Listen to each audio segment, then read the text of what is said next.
बिस्मिल्लाहिर्रहमानिर्रहीम। अस्सलाम वालेकुम दोस्तों, एक नई वीडियो के साथ हाजिर हैं। चलें अपनी वीडियो स्टार्ट करते हैं। पहले मैं आपको खबर बता देता हूं, फिर मैं आपको बताता हूं कि इस वक्त यूरोप के अंदर चल क्या रहा है। 25 नवंबर को रशियन एयरफोर्स के 2 TU-160 इंटरकॉन्टिनेंटल रेंज वाले स्ट्रेटेजिक बॉम्बर्स ने जो है वो फ्लाइट भरी। ये फ्लाइट जो है, इसकी खास बात ये थी कि ये फ्लाइट तकरीबन 13 घंटे तक जो है वो जारी रही। इंटरनेशनल वाटर्स के ऊपर इन्होंने जो है वो चक्कर काटा। बैरेंट्स और नॉर्वेजियन सीज के ऊपर ये जहाज जो है वो उड़ते रहे। इन जहाजों के साथ MiG-31 जहाज जो कि लॉन्ग रेंज इंटरसेप्टर हैं वो भी फ्लाई करते रहे। इस बात से आप अंदाजा लगा सकते हैं कि ये जो MiG-31 है ये कितना बड़ा जहाज है। 13 घंटे तक अगर ये लॉन्ग रेंज बॉम्बर्स जो हैं वो उड़ते रहे तो MiG-31 जहाज उनके साथ एज एन इंटरसेप्टर जो है वो फ्लाई करते रहे। अब 13 घंटे की फ्लाइट कंडक्ट करने का मतलब क्या है? देखिए, 13 घंटे की जब आप फ्लाइट कंडक्ट करते हैं ना, तो उसमें तो बेसिकली पहली बात तो ये कि आप अपने क्रू को जो है वो इस बात की ट्रेनिंग दे रहे होते हैं कि कल को अगर किसी न्यूक्लियर वॉर की सूरत में आपको अमेरिका के ऊपर जाके तो बॉम्ब्स वगैरह, स्ट्रेटेजिक वेपन्स वगैरह गिराने पड़ते हैं, तो आपकी जो है वो प्रैक्टिस होनी चाहिए। लेकिन ये जो उन्होंने फ्लाइट्स कंडक्ट की हैं,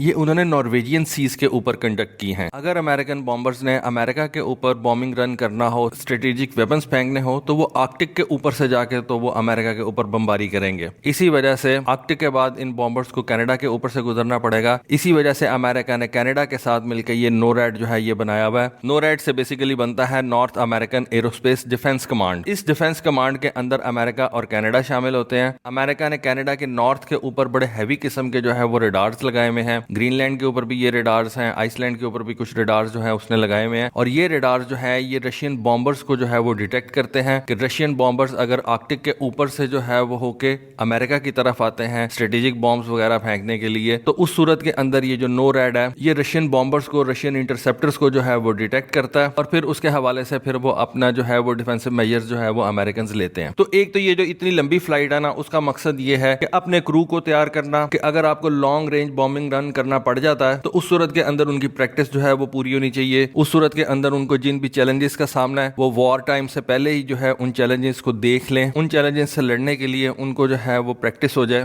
तो इस वजह से ये लॉन्ग रेंज फ्लाइट्स जो है ये की जाती हैं। लेकिन ये फ्लाइट्स खास तौर पे नॉर्वेजियन सी और बैरेंट सी के ऊपर जो है वो कंडक्ट की गई और 13 घंटे तक ये फ्लाइट्स जो है वो जारी रही। इससे ये जाहिर होता है कि रशिया इस वक्त यूरोपियन कंट्रीज को एक मैसेज दे रहा है कि आप किसी भी एडवेंचरिज्म से जो है वो बाज रहें और अगर आपने रशिया के ऊपर मिलकर हमला करने की कोशिश की तो आपको रशियन माइट का, यानी कि रशिया के न्यूक्लियर वेपन्स का, रशिया के स्ट्रेटेजिक वेपन्स का जो है वो सामना करना पड़ सकता है। देखिए, इस तरह के जो मैसेजेस होते हैं ना, वो रशिया एक ICBM फायर करके भी दे सकता है, लेकिन उसका जो इम्पैक्ट होता है ना वो बहुत ज्यादा नहीं होगा। आप पहले से ठीक है सबको बता देंगे कि मैं एक ICBM का टेस्ट करने जा रहा हूं और उसके बाद आप ICBM का टेस्ट करेंगे, वो एक जगह से उड़ेगा, आधे घंटे के बाद किसी और जगह पे जाके तो है वो खत्म हो जाएगा और उसका इम्पैक्ट जो है वो 30-35 मिनट से ज्यादा नहीं रहेगा। लेकिन अगर आपका एक स्ट्रेटेजिक बॉम्बर 13 घंटे तक हवा के अंदर यूरोप के नजदीक चक्कर लगाता रहेगा तो यूरोप की जितनी भी कंट्रीज हैं, नेटो की जितनी भी कंट्रीज हैं, वो ऑन एज रहेंगी। और ये जो फ्लाइट है जिसके अंदर 2 TU-160 इंटरकॉन्टिनेंटल रेंज वाले स्ट्रेटेजिक बॉम्बर्स फ्लाई कर रहे हैं, उनके साथ साथ MiG-31 फ्लाई कर रहे हैं, उनको अपने AWACS के जरिए से डिटेक्ट करते रहेंगे और उनको स्टडी भी करते रहेंगे। तो 13 घंटे तक तो जो है आपने उनको एंगेज रखना है कि पता नहीं रशिया जो है ये किस किस्म की फ्लाइट कंडक्ट करवा रहा है। और ऐसी फ्लाइट्स के लिए रशिया को कोई प्रायर जो है वो इंटीमेशन भी नहीं देनी पड़ती कि जी मेरे 2 TU-160 लॉन्ग रेंज बॉम्बर्स जो हैं वो 13 घंटे के लिए यूरोप का चक्कर काटते रहेंगे, तो आप अपने डिफेंस का जो है वो बंदोबस्त रखें। किसी भी मुल्क के बॉम्बर्स जो हैं वो किसी जगह पे भी इंटरनेशनल वाटर्स के ऊपर फ्लाई कर सकते हैं और 13 घंटे तक फ्लाई करते रहेंगे और आपने उनको प्रायर इंटीमेट भी नहीं किया हुआ अपने एडवर्सरी को, तो आपका एडवर्सरी 13 घंटे के लिए तो जो है वो सूली पे लटका रहेगा। तो वो जिसको कहते हैं ना कि रशिया ने इस वक्त यूरोपियंस की बत्ती बाल के रखी हुई है कि जी उसने उनको ऑन एज रखा हुआ है, उनको कंफ्यूज रखा हुआ है कि क्या ये बॉम्बर्स जो हैं वो हमारे ऊपर अटैक तो नहीं कर देंगे, हमारी किसी फैसिलिटी के ऊपर कोई लॉन्ग रेंज क्रूज मिसाइल्स तो नहीं फायर कर देंगे, कोई सरप्राइज अटैक तो नहीं करने जा रहा रशिया। तो ये सारी चीजें जो है वो इस वजह से भी कंडक्ट की जाती हैं। लेकिन अगर आप इन TU-160 बॉम्बर्स की तरफ देखें तो ये दुनिया के इस वक्त बेस्ट बॉम्बर्स समझे जाते हैं। रशिया का बेसिकली प्लान ये था कि इस तरह के उसने 100 एयरक्राफ्ट जो है वो तैयार करने थे। फिर जब सोवियत यूनियन टूट गया, उस वक्त रशियन एयरफोर्स के पास इतने पैसे नहीं थे कि वो 100 इस तरह के बॉम्बर्स जो है उनको तैयार कर सकता। इस वक्त रशिया के पास बहुत थोड़ी तादाद के अंदर तकरीबन एक सिंगल स्क्वाड्रन जो है वो इन TU-160 बॉम्बर्स का मौजूद है, जिसके अंदर 16 इस तरह के बॉम्बर्स जो है वो ऑपरेशनल है। और रशिया ऐसे बॉम्बर्स की जो लॉन्ग रेंज फ्लाइट्स होती है ना, उनको just high profile show off force के लिए इस्तेमाल करता है ताकि अपने एडवर्सरी को ना टेंशन दे के रखे वो। और जब आपका एडवर्सरी आपके ऊपर चढ़ने की कोशिश करे, आप इस तरह की फ्लाइट्स कंडक्ट करवा दें और आपका जो एडवर्सरी है वो इन फ्लाइट्स को जो है वो फॉलो करता रहे। ये जो TU-160 बॉम्बर्स है ना, ये इस वक्त दुनिया के ऐसे बॉम्बर्स हैं जो इतने बड़े साइज के साथ 2 मैक की स्पीड जो है उसको अचीव कर सकते हैं। इनका जो मेन हथियार है वो basically KH-101 radar evading cruise missiles हैं। ये लॉन्ग रेंज क्रूज मिसाइल्स हैं। इनके ऊपर रशिया जो है वो न्यूक्लियर वेपन्स भी रख के लेके जा सकता है। इनको कन्वेंशनल स्ट्राइक्स के लिए भी इस्तेमाल किया जा सकता है। जिस तरह की जरूरत होगी उस तरह से आप इन क्रूज मिसाइल्स को इस्तेमाल कर सकते हैं। रशियन एयरफोर्स का जो इस वक्त प्लान है वो ये है कि उसने 2030 तक इस तरह के 50 जहाज जो है उनको तैयार करना है। बेसिकली रशिया इस वक्त जो है ना एक पाक डीए प्रोग्राम के ऊपर चल रहा है। ये पाक डीए प्रोग्राम जो है इसके तहत वो एक नया स्ट्रेटेजिक बॉम्बर भी तैयार कर रहा है। खैर वो कर रहा है या नहीं कर रहा, उसके पास इतने पैसे भी नहीं है कि वो एक नया स्ट्रेटेजिक बॉम्बर इस वक्त तैयार करे, लेकिन उसने वर्किंग जो है उसकी स्टार्ट कर रखी है। उसके साथ साथ वो जो अपने पुराने उसके जो TU-160 बॉम्बर्स हैं और जो दूसरे तीसरे इस वक्त रशिया के स्ट्रेटेजिक बॉम्बर्स हैं ना, उनको वो मॉडर्नाइज कर रहा है। सोवियत यूनियन के टूटने के बाद जनवरी 2022 के अंदर रशिया ने अपना पहला TU-160 बॉम्बर जो है वो तैयार किया था और जनवरी 2022 के अंदर इसकी जो है वो फर्स्ट फ्लाइट कंडक्ट करवाई गई थी। यानी कि सोवियत यूनियन के टूटने के बाद रशिया जो है उसने कोई भी TU-160 बॉम्बर जो है वो अपने फ्लीट के अंदर ऐड नहीं किया था। ये नई एडिशन उसने अब जनवरी 2022 के अंदर की है, यानी कि इसी साल। और ये जो नया जहाज उन्होंने बनाया उसको उन्होंने TU-160M का डेजिग्नेशन दिया है। इसके अंदर उन्होंने 21st सेंचुरी के एवियोनिक्स जो है वो लगाए हुए हैं। इसको हर तरह से इन्होंने मॉडिफाई किया है, अपग्रेड किया है। और TU-160M के बारे में आप कह सकते हैं कि ये दुनिया का सबसे केपेबल इंटरकॉन्टिनेंटल रेंज बॉम्बर है। आने वाले दिनों के अंदर चाइनीज जो है वो अपना H-20 बॉम्बर निकाल लेंगे। अमेरिकन जो है वो अपना B-21 बॉम्बर्स जो है वो दुनिया के सामने ले आएंगे। रशियंस जो है वो इस वक्त अपना नया बॉम्बर्स नहीं तैयार कर सकते, जिसको वो पाक डीए के नाम से हमें बताते हैं। लेकिन रशियंस इस वक्त अपने पुराने इस TU-160 के ऊपर ही जो है वो काम कर रहे हैं। इसको वो मॉडर्नाइज कर रहे हैं। इनकी तादाद जो है उनको 16 से बढ़ा के वो 50 तक लेके जाने का जो है उनका प्लान है। और जो पुराने TU-160 हैं उनको वो बेसिकली जो है ना वो मॉडर्नाइज कर रहे हैं। थोड़ी बात कर ली जाए इन MiG-31 जहाजों की, तो जैसा कि मैं आपको पिछली वीडियोस के अंदर भी बता चुका हूँ, इनका जो मेन वेपन है वो R-37M long range air to air missile है। इसकी रेंज के बारे में क्लेम किया जाता है कि वो तकरीबन 400 किलोमीटर है। और 400 किलोमीटर इफेक्टिव रेंज तो नहीं हो सकती, इफेक्टिव रेंज तो कम होगी, लेकिन फिर भी ये जो R-37M मिसाइल्स हैं इनकी रेंज जो है वो 400 किलोमीटर ही बताई जाती है। तो रशिया ने 25 नवंबर को ये एक लॉन्ग रेंज फ्लाइट जो है वो कंडक्ट की है। तो चाहे इन फ्लाइट्स के बारे में थोड़ा सा आपको जो है वो एक्सप्लेन करूं। होपफुली आपको आज की वीडियो, आज की इन्फॉर्मेशन पसंद आई होगी। कमेंट सेक्शन में अपनी राय से जरूर आगाह कीजिएगा। आज के लिए बस इतना ही। Thank you. Allah Hafiz.